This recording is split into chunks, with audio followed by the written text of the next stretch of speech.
Okay. Welcome everyone, and we apologize for the delay. We also have a power cut which has added this. We are really grateful for your patience and indulgence. Let me, without much ado, welcome Dr. Harini Amarasuriya. We are really happy to have you here. I'm not going to bother to introduce you. You're so well known and all of that. And I would just like to say this, that, you know, I think the last time I met you was actually seated on a protested Lipton circus. That's correct. Right? So, and as Alice Walker said, activism is the rent we pay for living on the planet. So that you've always been, but then you've made choices after that. Thank you. And I think that's what we'd like to explore. These are always existential choices, but some of them are political, ideological, and ethical. So let me start the ball rolling, and forgive me for not reading your list of all of that kind of stuff. Yes. I would say, looking back on the past 2 years, Dr. Harini, what are the dominant emotions and insights that you can, past 1.5 years actually, that you can offer us? Was it worth the change, the sacrifice?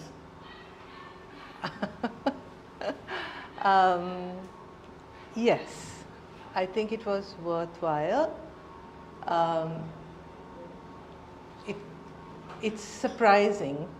I think the one word I can use to describe the past 1.5 years is constant sense of surprise, unease, discomfort, but also surprise, sort of nice encounters. It feels like I've been given a platform through which I can speak to a much wider audience, and I can see some responses which are really heartening. It's also quite lonely. That was something I didn't really anticipate, because I don't think very many people can relate to the kind of life we live, and the life that I live. So I find that there's smaller and smaller group of people that understand what's going on in a sort of a personal sense. So yeah, it's been a quite a mismatch of feelings and experiences, I think. Well, to dive into this, what's your read of the present predicament? Dire. In one word, I think it's really quite serious. And what's frightening is the kind of gap between what people are experiencing and what our rulers seem to think is the problem, right? And I think that's the scariest thing for me at the moment, the fact that we don't seem to be able to get through to those who are in positions with authority, who are able to make decisions. That is very frightening. So when I'm talking to people, I can sense a level of rage and anger, and you worry about, you know, how that might manifest, and whether we as a political movement can manage that, right? Because in a way, sort of that anger is also now, it's directed towards us saying, get rid of these people. You know, I mean, they're sort of asking us at one level, get rid of them. And then when you try to have a conversation about how that is possible within some kind of democratic framework, I'm finding that people are increasingly less patient with an answer or a response that says, no, you know, it doesn't happen overnight, you can't, and just getting rid of one person, the president, is not going to solve the problem. I think there's so much hardship and so much misery. So is there a danger that they will take the law into their own hands? We worry about that because we don't see the situation improving. I think the economic situation will become even more increasingly problematic. I think the dollar, when I last checked in the black market, had gone over 300 rupees, right? And that was what we were worried about, that if it's allowed to go, and I think even the official rate is now something like 280, 290, right? And if it crosses 300 officially, I mean, in a way, we've lost control, right? And that can... it's proof that we've lost control. It's proof that we've lost control. And today, on this after this meeting that I had in Kundasale, a bakery shop guy who owns a bakery across the road from where we were came and spoke to me and said that the cost of oil, cost of margarine has sort of tripled within 24 hours, right? Gas has the commercial gas, right, has doubled, and he said that the despair that he was feeling, that he can't predict any longer, or he can't plan, and this is bakery, little bakery. So how long are people going to put up with this, right? But at the same time, it's also in a very cruel way a kind of opportunity. You were talking about a movement, yeah, and that's moving to trickier ground. So if you say the JVP is a movement with 27 partners and so on, what is its relationship with the JVP? How do you see that particular dynamic? Right. So technically the JVP is one of the 27 Yes. organizations, right? And in the sort of structure of NPP, there's a steering committee that consists of 27 organizations. JVP is one of them. And each organization has 2 members in the steering committee. The steering committee nominated a leadership council, which there are 10 people, 2 who are from the JVP. I'm also in that council. But to be very honest, I mean, the JVP has a bigger influence in it than, say, any other of the organizations, simply because they are the bigger, because they are the established political party within it. We rely a lot on them for logistics. I took my meetings today, though no JVPer is speaking at the meetings, the groundwork is done by them, right? Because they have the structures at the grassroots level, which we don't have. They can put up a poster in 24 hours. We can't do that, right? Yet.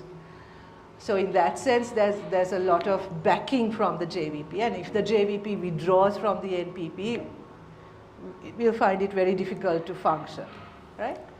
But in terms of the discussions and I would still say the JVP has a strong role to play in it, but it's not as if it happens the way the JVP wants all the time, or it's that their decision or their choices. There are robust arguments within the steering committee and the leadership council, and consensus has to be built. So you believe that the current JVP is significantly different from the JVP of 89, for example? I had very little to do with the JVP of 89, so my experience, I can only sort of talk about my experience in the last, well, I've worked with them the last 10 years or so.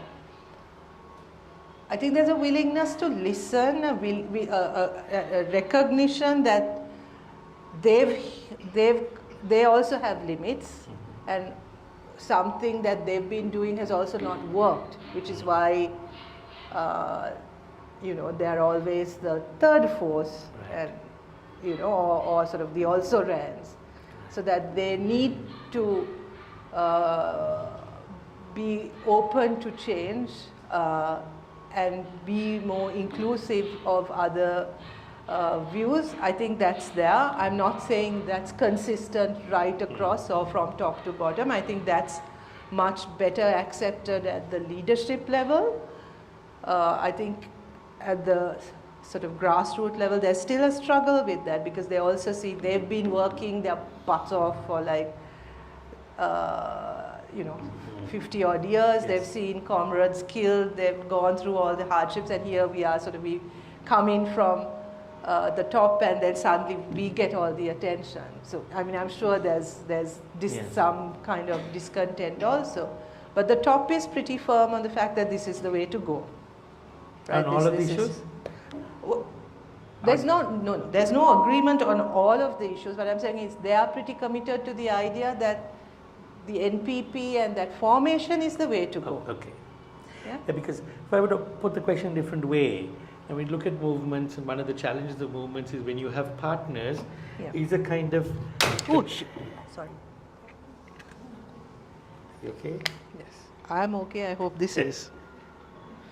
So is a kind of, what are the bedrock premises, assumptions that one would require in order to go into that kind of long-term relationship? I mean, we all have a list, and I would say the things that I would want in the list are not there. For example, the national question and devolution of power, the question of militarization being again, and so on. But I mean, I'd be interested in knowing what is your list of the absolute basics that one needs to agree with. I mean, for example, a reason why we would never align with the UNP, whatever happens to it, because they don't meet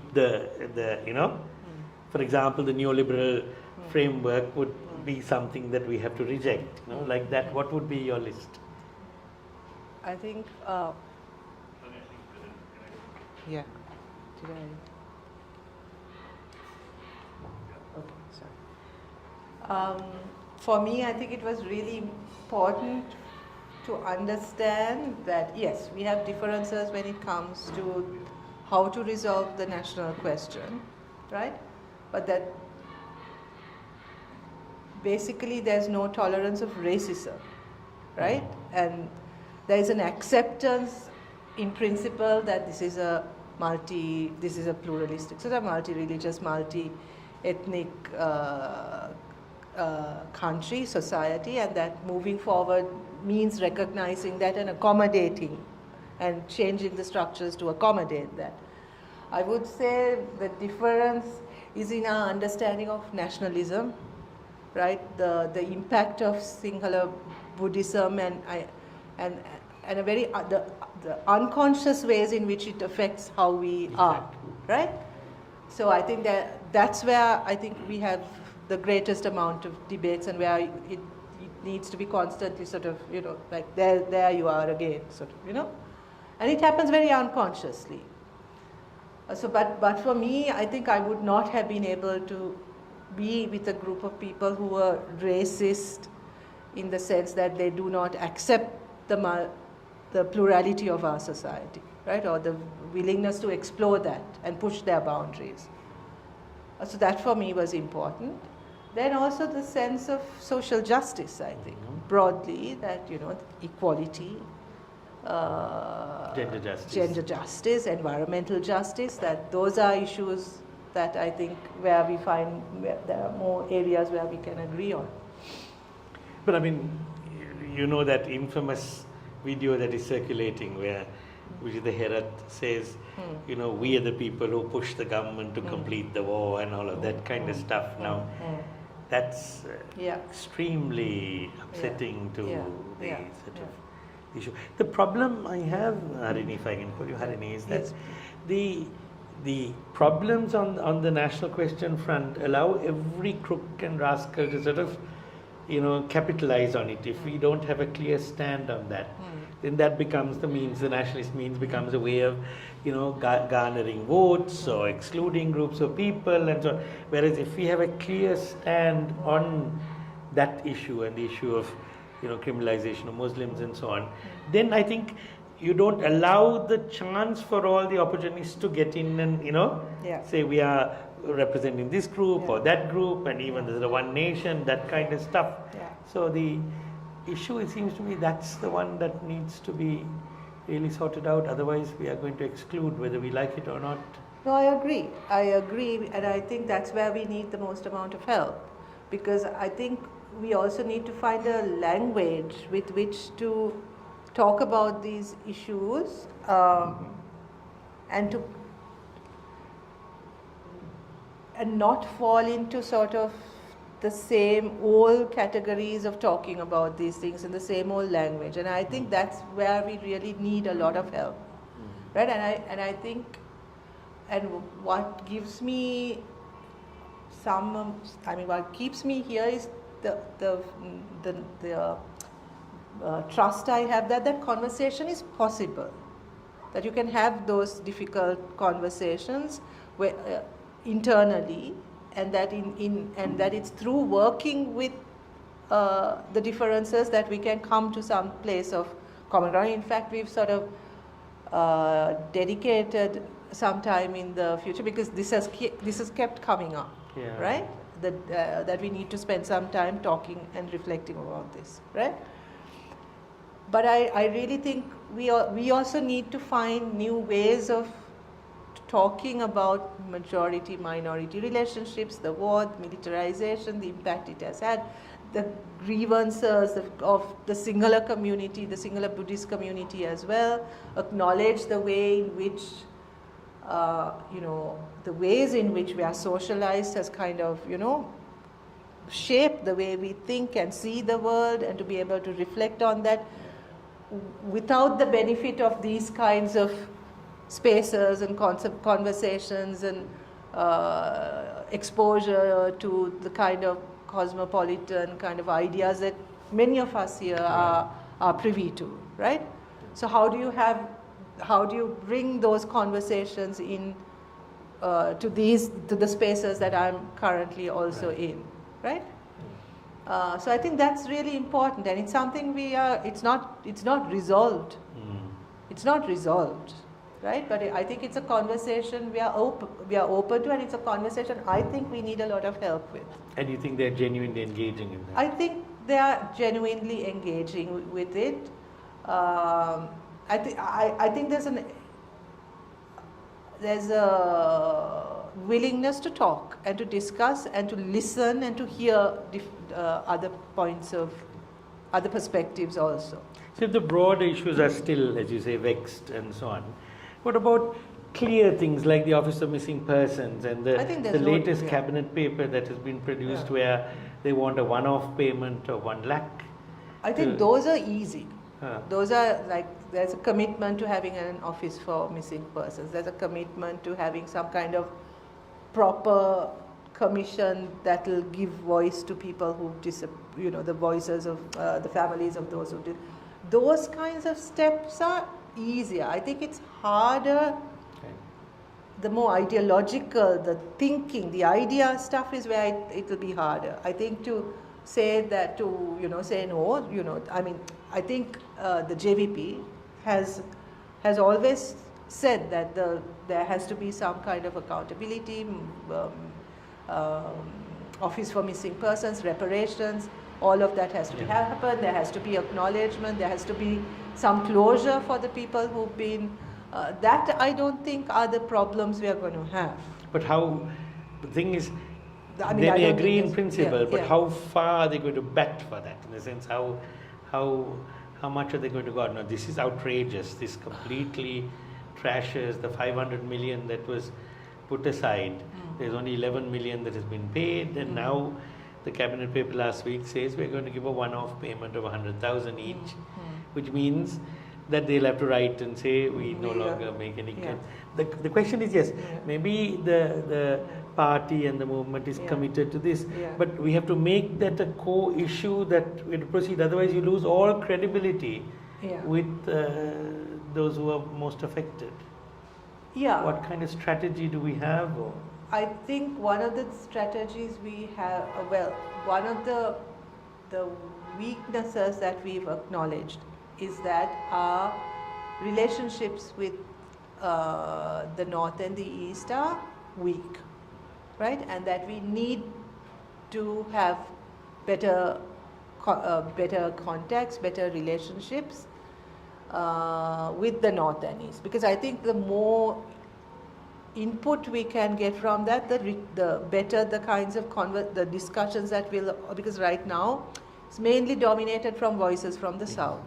So then these issues don't come up with the same sense of urgency as, say, the Easter attack issue comes up, right? Because we have a very strong presence of those who've been affected by that. So that's something that's been taken up very seriously. In fact, that's a contradiction according to this.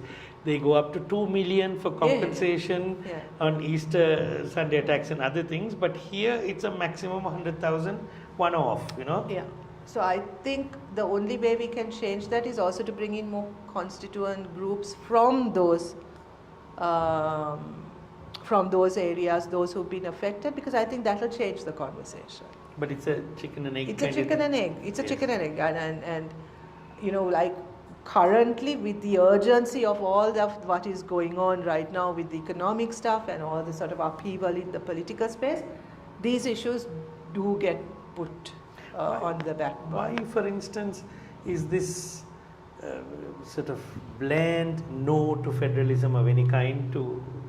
In fact, everywhere, even in recently, they say, given the fact that it's a fait accompli, until something is sorted out, we will live with the provincial councils. But what is the blind spot with federalism? Is it an ideological issue? It's an ideological issue. I mean, this is one of the things we hope we can talk when we've scheduled that. But I think it's ideological. And I want to understand where that comes from also, because I don't clearly understand that, right? And I think we all we need to talk that through, because they are also quite committed to devolving. I mean, we've been talking about devolution and devolving power to the smallest unit, and there's lots of agreement on that. I mean, the Kottasa Sabha that we are sort of setting up everywhere is precisely about that, right? So then how does that sit with this idea of federalism is something that I'm also not very clear from, and it's precisely why we've decided that we need to have a conversation about that. Because if you're going to draw in people from the non-majority, then that would be the sine qua non. That would be probably a basic agreement that they would require, no? At least. Yes, but I've also had conversations with people in the north who also want to talk, who are also saying that they are facing lots of other issues which are also not getting addressed, right? And that this argument about federalism is sort of not overemphasized, but is taking up all of the conversation about what the North wants, right? When there are other issues like there's a very serious problem with the fishing issue, right? There's a very serious problem with microfinance. There are really serious issues with gender violence, right? There's a really issue with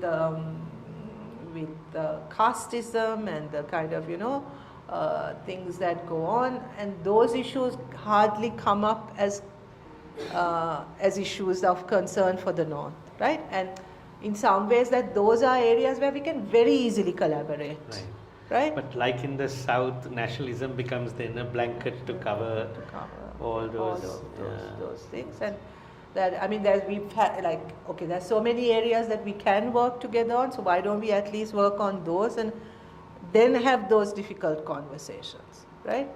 But we also have a complete breakdown in trust, with both the Tamil and Muslim communities and the majority group. So how do we redress that particular issue to build trust in order to talk, or in order to... So sometimes, Arjuna, I'm also going by first name.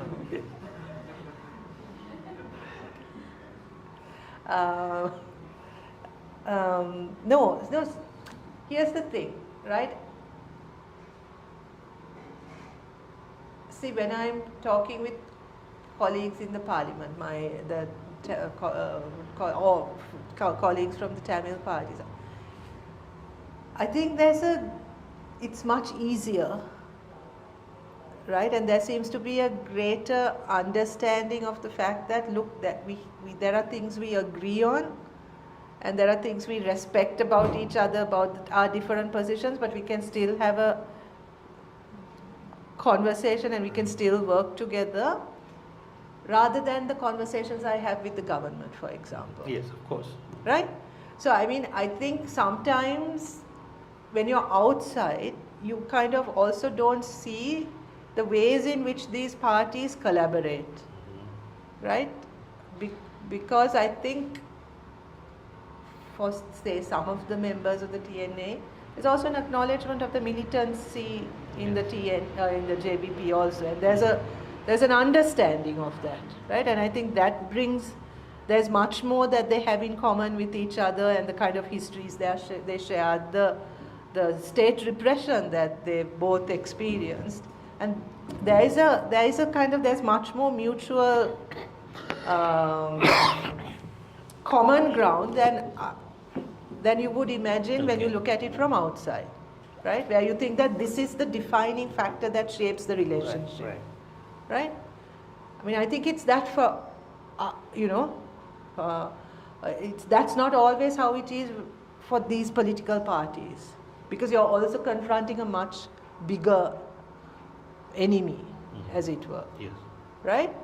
And then these are things that we can talk about, because there's also there's much more sort of mutual respect there than what we are confronting or what we have to confront. So the most likely, the issue of, say, the criminalization of Muslims, now that seems to be a really major problem that we're facing now. What do you see as the future of that? It seems to me getting from bad to worse, and and that might become the trump card that is exactly which will be invoked at the election, used at the election. So that's something we are going to have to really confront, right? And I think there are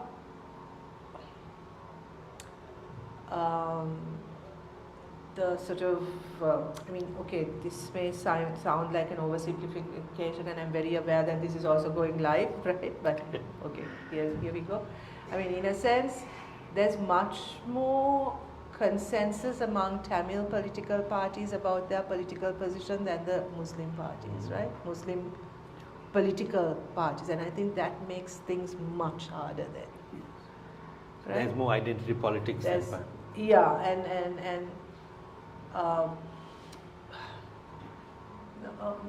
Not just identity politics, I don't mean that. I mean, I think there's also like the overriding concern right now for many Muslim groups is safety. Right? So they're willing to compromise on a lot if there's some assurance of safety. I think Tamil parties are less willing to make those kind of compromises because they've paid with their lives. Right? But for the Muslim parties, I think that they still feel that if we are more accommodating, if we are nicer, we'll be safer. Right? And I think that's an awful situation to be in. Right? But then you have to also listen to that, right? And when Muslim politicians are also willing to have those conversations with like the government, it's very hard for us to say, no, stick to your guns. Right. Don't compromise, don't give in. Right? I think that's very true. And that may not be what the community outside expects of them, but I think it's very, very tough. But even for the community outside, I think safety is an overriding concern right now. Even if it just means going away and being quiet. Yes, I mean, I think, but that leads us to the question. One of the problems we have is we don't have an enabling space or a safe environment to have these kind of discussions publicly. You can see there's a targeted, selected attack of various people, and then we have to respond to defend those people, and then 6 months down the line, so how does one build that? What can a movement do that to build the safe space and at least insist that these discussions must take place, they should take place, and that space needs to be protected, however different the views are? I think a movement can and should do that. I just worry that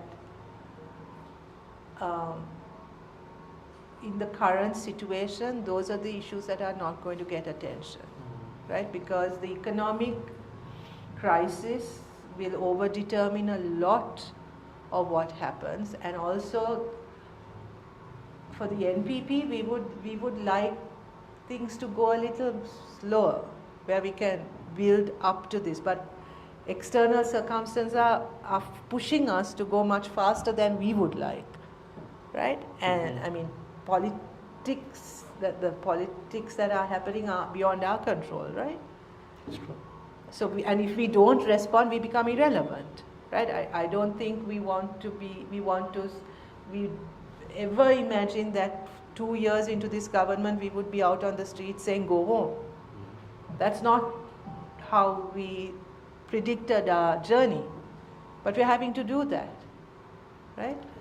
But go home for different reasons. Go home for different reasons. That is, yeah.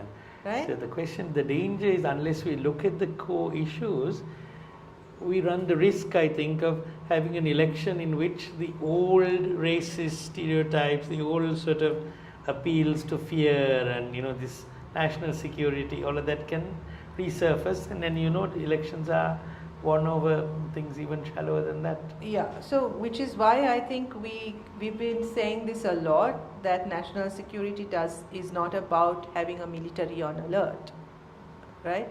That national security is linked to your food security, your energy security, your ability to negotiate with your neighbors, your international partners, and we've lost that. So there's no national security we can speak of, right? I mean, India decides to stop giving us fuel, our army can stay home. I mean, what are they going to do, right?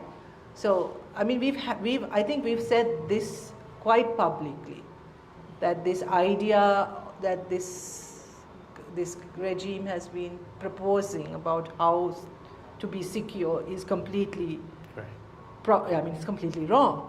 Right, and that security comes also from the relationships we have with each other, right?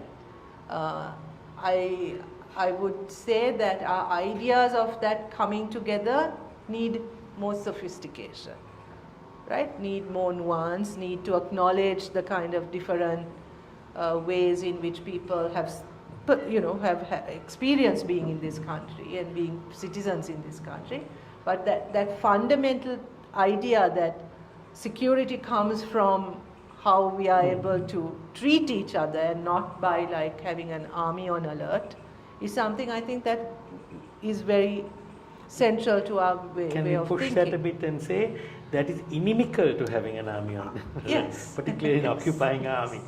But that's harder to say. That's harder to say. I would say that's harder to say, given that it's the voter base is still pretty much. That is the problem, I think. Because in the north, that's the key question. You have an occupying army, and that's an issue. But that's what I said. If ideally we should have more time.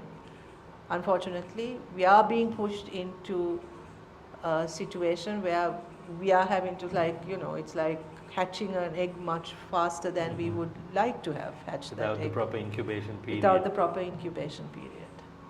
In terms of the audience, I think we promised to give them some questions there. But before that, what do you think? I mean, relative elite, those who are English speaking, those who don't worry about their next meal, what kind of role do they play in this kind of crisis?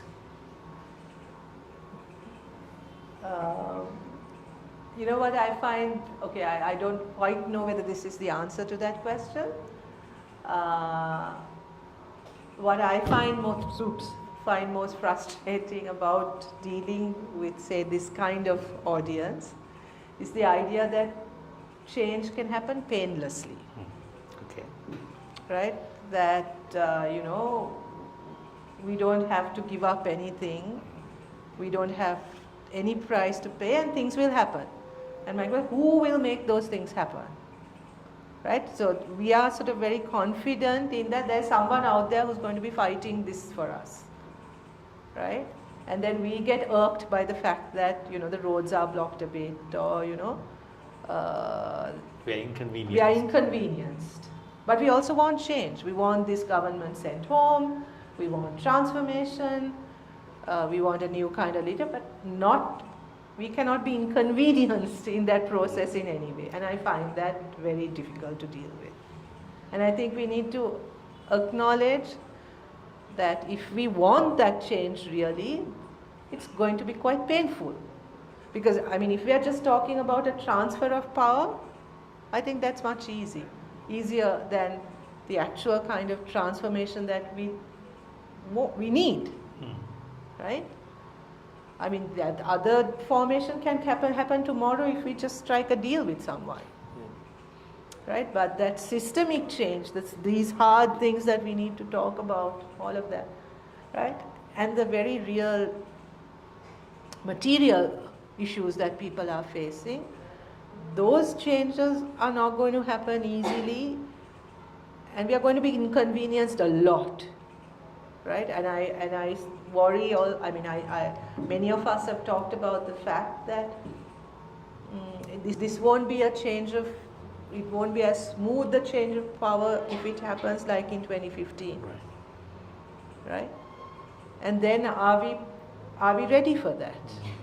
Or, are we, are we expecting someone else to do that for us and we sort of sit tight at home, right? And I think those are questions groups like us, like sitting here, we need to think about a little more sort of seriously. Thank you. Maybe we could ask the audience if they have anything. Is that okay? Yeah, of course. Yeah. Do you have any question to ask? Yes, Lalit. Okay, so how can I... You need a mic. Get my mic. Let me try and pose a question that effete, to be speaking, lot might pose... Sorry, I didn't hear that. That the effete English-speaking lot might pose to you. He's trying to pose that question. I'm really a very poor man. So, the problem is, firstly I want to know whether you represent the JV or the NPP. The NPP. It's easy. That's easy. So you are not a member of the JV? No. Fine. Now this is the problem. I have heard the JVP guys on television. Right? And they have come out and said something that very few other people said. That is, the problem, constitutional problem, was created by Mrs. Lee's Constitution of 1972, in which Buddhism was put as a state religion. The JVP is one of the first parties that speak about this with power. Okay? Now, the JR Driver of the Constitution of 78 tries to mitigate that by giving the other president. But in every single television talk show I have watched you on, you have always not criticized the 1972 Constitution, but go hammer and tongs against the 1978 Constitution. So I see a mismatch between what the NPP is representing and the JVP. It seems to have seen the problem as seen by me. And that's, so if you want to get the votes of the other people, right, and you keep ignoring the elephant in the room, you are going to be limited to a singular vote base, which will only end up in speaking the anti-SGB or UNP vote. And that is the next question I come to. Certain constituents in your group could be seen as part of the controlled opposition. As part of the? Controlled opposition. Controlled by the regime. People in the NPP?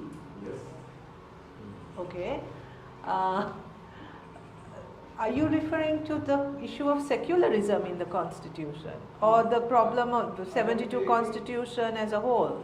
No, in the 1972 Constitution. Yeah. The place given to Buddhism. Okay, Yes. So, look in the context. Okay? Yeah. I was born in a secular country. Yeah. Okay? By law. When I was able to think politically, Mrs. Bandaranaike's constitution changed that into a Buddhist state. Okay? 2 years after that, the tigers started. Okay? So it's not the 1978 constitution that starts tigers. It's way beyond that. So then, JR was appointed and we could say equality of religion in some form or other. But but still keeps Buddhism as the foremost religion. Right? Now, that has never been defined. You can see what that the looseness leads to. Okay? And you can see the practice now in our culture. The NPP has never spoken about it. Okay? So unless, so what I can say is, unless you all address these and make yourselves votable, people like people in Northern East or the Muslim fellow over there who will vote for you, but that's irrelevant. It's the message that you give. But I'm trying to put things in a simpler form to what Arjuna was asking earlier. If you all don't address these issues, all you're going to do is take a chunk of the singular Buddhist code away from your position. That's yeah. Do you foresee this as a problem? So two things. I mean I was also on the, what was it called? The Public Representations Yes. Committee on Constitutional Reform, right? And if you look at that report, I was one of the people who signed up for the secular One of the few option. people. One of the few Lal people. himself signed on the other side. So Lal himself signed on the other side, right? So, I mean, I think my position on it is quite clear. Though I do have a, you know, I mean, I am, you know, I have a problem with the idea of secularism as defined, you know, I mean, the Okay, whole sort sure. of idea that religion is not going to be of any, you know, I mean, I have a, but I think in our country, given the situation, a secular state is what we need to have. So I mean, there's no doubt in my mind about that, right?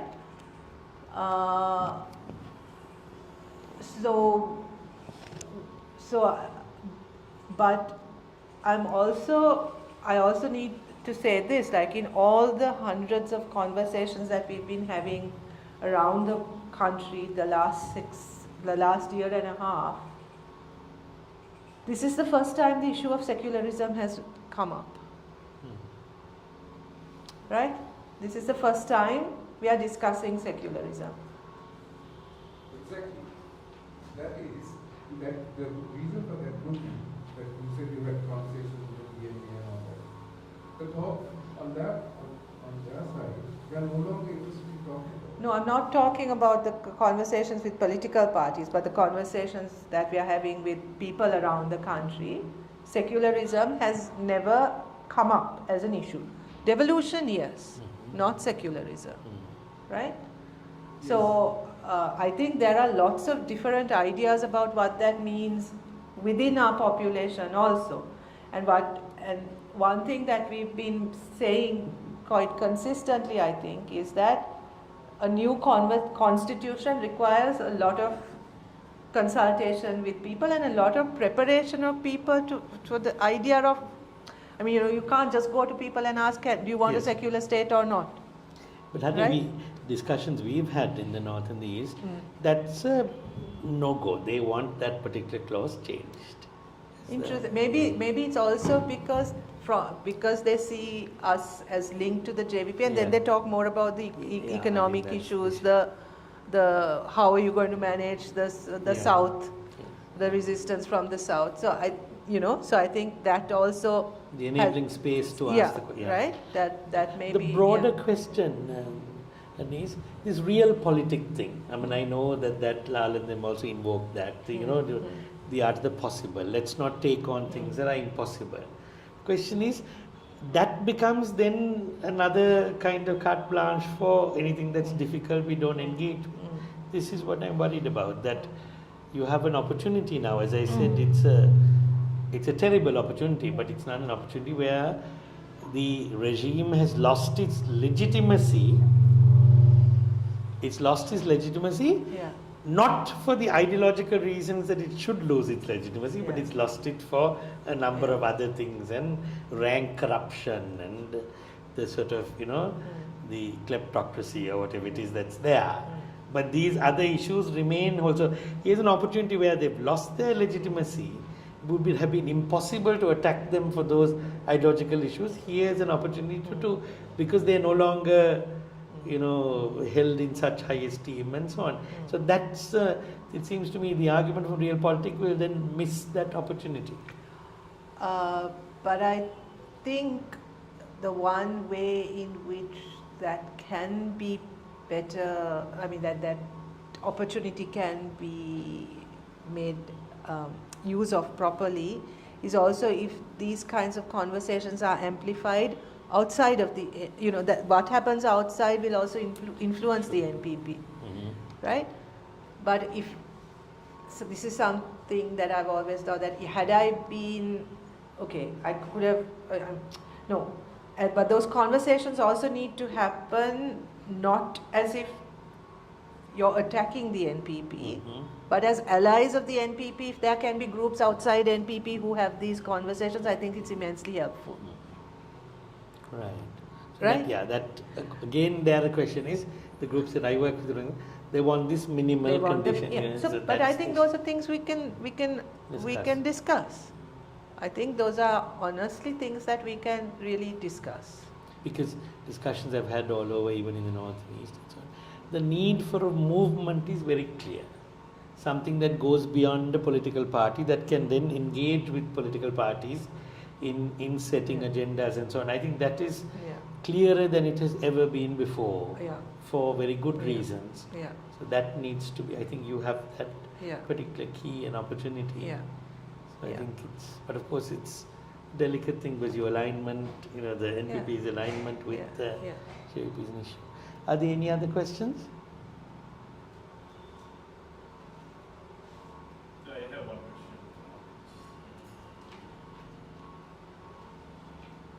question. You must be tired. Are you No, it's okay. This is a lovely setting. This is just a conversation. Thank you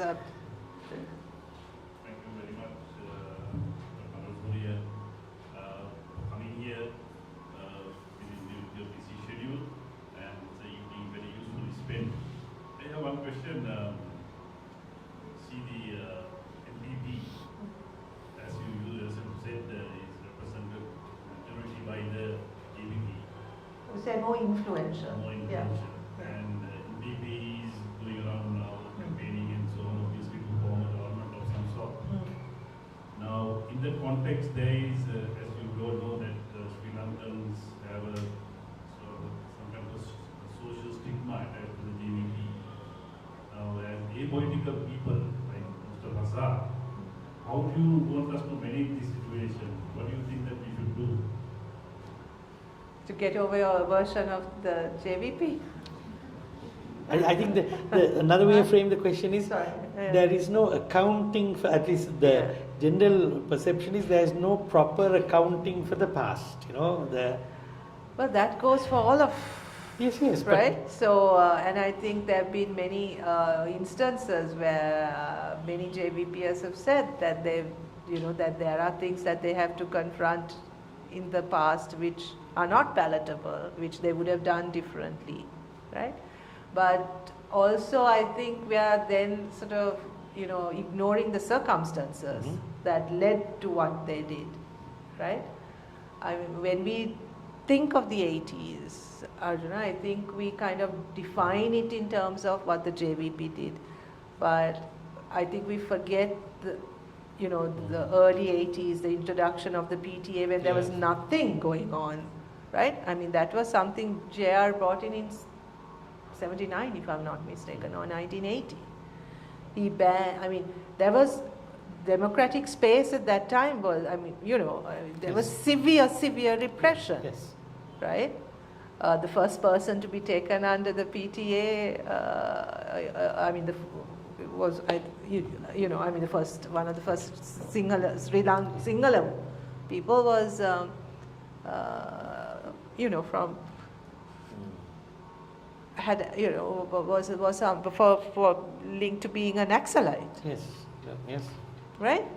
So there was sort of, I think, lots of circumstances and there were lots of militant groups, and that time was a period also where using force to overthrow, using violence as a means to change things was accepted, Much more than Much more than now. I think we are in a state where that's not something, it's not acceptable. But the 80s, that was an option that many people considered. Many people you and I know considered. There were very few people in that time who stood out and stood for non-violence. Yes. Right?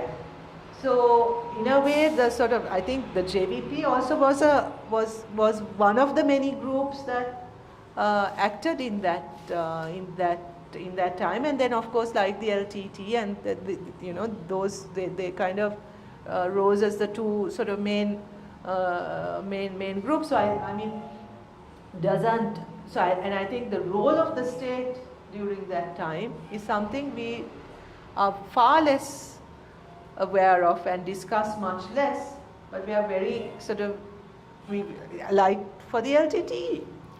Right? There's no doubt about that, but I think the point that Rokshan is making is that there needs to be some working through that. If the general public, because you know, like there'll be thousands of people who come to the rallies because they're always interesting. They are, the discussions are good. There is clearly a sort of nuisance value and all that. Will that translate into votes? There is this issue, this antipathy or whatever it is. How does one plan to address that? How do you plan to address? Do you recognize that as a problem, as an issue, that there is a big reluctance? No, I think I'm not sure there's a reluctance. I think that's an issue. There's an issue that has to be dealt with, right? But there have been other circumstances where that was not an issue, and that was much closer to the 80s than it was now. Yes. Right? I mean, like in 2010, 10, where they had a huge surge of support, right? And then the memory of 88, 89 was much closer. Yes, that's one of the ironies of our thing then, yes. So in a way, it's also the way in which history has also been constructed that gives us this sort of issue now. So I think, but I also think that the way that the elections, if there are elections this time, will be determined by lots of other issues where this might not be as relevant, right? Like what happened in 2005 and 2010, right? I think there will be other overriding issues. It's never going to go away. I mean, it's a past that they will have to deal with. It's not going to go away, but there will be other issues that I think will be much more important for people to think about. Yeah. One question. So essentially, again, right, we all, most of us, speak anecdotally, okay, of events post-1978, because most probably we are old enough to remember those well. Okay? Now there are others who might remember the events pre-1977 and think of those as being far more repressive and less political space and less freedom at the time. And the reason why that narrative is not coming through, I'm just giving you a hypothesis, may be because a huge number of people, educated people, left this country from 1970 to 1977, and therefore their narrative is not new. And we have been taught, as you said, even Mrs. B's time, I can show you. I mean, I was pretty young, but my parents were in university. And we were much in the know. They could just take anybody they wanted, and they did. And there are enough instances. So some of us do remember those times and pretty well. So why I'm going on this is right through, and I really wish you well, because although you know in person, everybody who knows you and is known to you has told me that you're intellectually honest and a decent person. Okay? It's always difficult to operate in politics on personalities, and you really have that personality. Okay? That's exactly why I'm talking about. You have it. You have something. But every time you have home in post-1977, you actually actually support the status quo as it is. And that's what I want to keep. Okay? The moment you pick sides without looking at the social impacts of what happened 777, actually if you go all the way back to independence, and that's in the 1960s, there's a culmination of events. Okay? And finally the 1972 Constitution. But most people who are active in politics today, especially the younger JVP, they can't remember anything before 1977. And I think you're making a mistake by narrowing yourself post 1977. Okay, I mean, granted, I was sort of responding Yes, specifically yes. to the issue of the 80s, right? Because that was the question raised. If you ask me, I think the 3 Republican constitutions, we've had 2 Republican constitutions and the Salisbury Constitution. I mean, a lot to be desired for in all of them. I think we've never been able to properly fashion ourselves a constitution that responds to all the complexities of our society, or or our post-independence nation building, whatever you want to call it. I don't think either of those constitutions were effective in that sense or managed to do that. But my response was specifically to this issue of why in the 80s the JVP once again went underground and turned towards violence, right? I mean, for 71 they've said similar sort of context, similar context. Thank you. One last question, if I may. Yes. What now in times of crisis and so on, you get an affluence of art and creativity and all of that kind of stuff. Is this still to come? Because it seems to be cartoons seem to be the only effective way in which the people are responding, and you have a complete crisis in the media of sycophancy and racism and all of that stuff. Is there any hope in terms of that? Because you see, if you have minority groups that write, then they get caught under the ICCPR or under some other scurrilous thing because of this majoritarianism. Is there any? Seems to me, without that particular awareness raising, without that kind of creativity, it's difficult to galvanize people. But we're not seeing that. We're not seeing that. I mean, I think the humor and the cartoons are brilliant. Yes. But they are after all only cartoons, no? But they're after all only cartoons. But I mean, even the sort of social media stuff, memes, the TikToks, the Instagram stuff, I mean, they're brilliant. Yes. But I completely agree, Arjuna. We need much more sort of, the cultural stuff there's a to crisis happen, and there is a real crisis. Yes. I mean, say the films. Where are the films? Where's the theatre? Where are the songs? I mean, Yes, you have. So I have one question. I recently emailed Arjuna and you and a few others about some questions. So I didn't receive any feedback after that. So I guess you guys are very busy and very sorry. That's fine. So I got a little worried because now at our private companies we use a lot of technology. We go with new global management systems like Prince to Agile and things like that. Do you have that capacity in your NPV or other organization to achieve this administrative efficacy? Because without that within you, I don't see you like running the country very fast.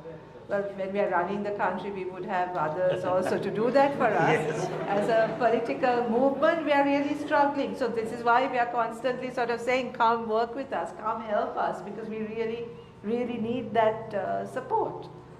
I mean, we really struggle with that, which is why, I mean, there's a lot of work that needs to be done. I haven't checked email in 3 days because I've not, whatever time I can find, I sleep.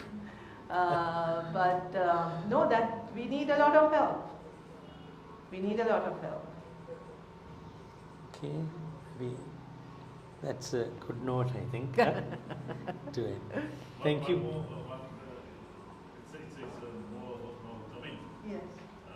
You're talking about Sri Lanka from 77 to 72, Yeah. whatever. See, the thing that is happening in the Europe, the Russia has been Yeah. into this, going to what kind of effect will it have on Sri Lanka? You know, I don't think anyone has really thought about that seriously. It is going to have a serious impact, not least because Russia is one of our main, we export tea to, it's one of our biggest buyers of tea, right? Also in terms of our tourism, both Ukraine and Russia, if you looked at the last few months, the tourism statistics, it's been from Russia And they Ukraine. exported COVID to us also, no? Exported COVID to us as well. And I think Ukraine is one of the major wheat Yes. producers, right? So is it only the economical effects that we will have, or are we going to have any other? I think it will be mainly economical, because also the sanctions will have an impact on us. The sanctions on Russia, right? And if this war, I mean, if the war sort of actually turns into something where other countries also get involved, I mean, it's going to be extremely difficult. But Harne, this is what I mean. We are now reducing it to an economic thing. What about the ethical issues? I'm not saying that Yeah. Russia is wholly bad and Ukraine is wholly good. But shouldn't we also be doing an analysis based on? We should. Yes, I we, think. we, I think we that's should. what I is. think I can see Ramidu here, and Ramidu, isn't that Ramidu? Yes. Ramidu Yeah. has been doing some Yes. analysis of that, and I think adding some corrective to the very overly sort of Putin is mad and the Yes, yeah. West is, has The BPO as savior or a whatever, savior yeah. of whatever narrative. But I do, but I mean that's precisely what I'm saying in a way. No, I haven't said that. But like this, the absence of those discussions, not just in MPP, we are Yes, a political of movement, course. but like in other spaces, it also has an impact on us, because we are enriched by those conversations, we are influenced by those conversations, right? And we need those, right? We respond to those, and I know many of us read what's going on. Many of us are, then I don't have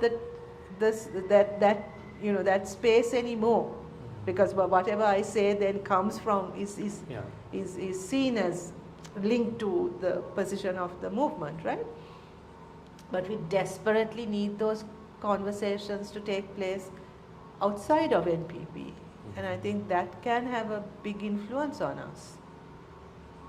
So the absence that you see in NPP is also a reflection of, the general sort of lack of more nuanced, sort of complicated debates that we can also have access to then. Can I ask very short couple questions? One is secularism. Yeah. Okay, make it simple. Do I have to wake up early 5 o'clock because of our neighboring bonds? Just press a button and do something. Yeah. That's one of those. And the other one is what, not your personal opinion, but as MPP, think about LGBT community.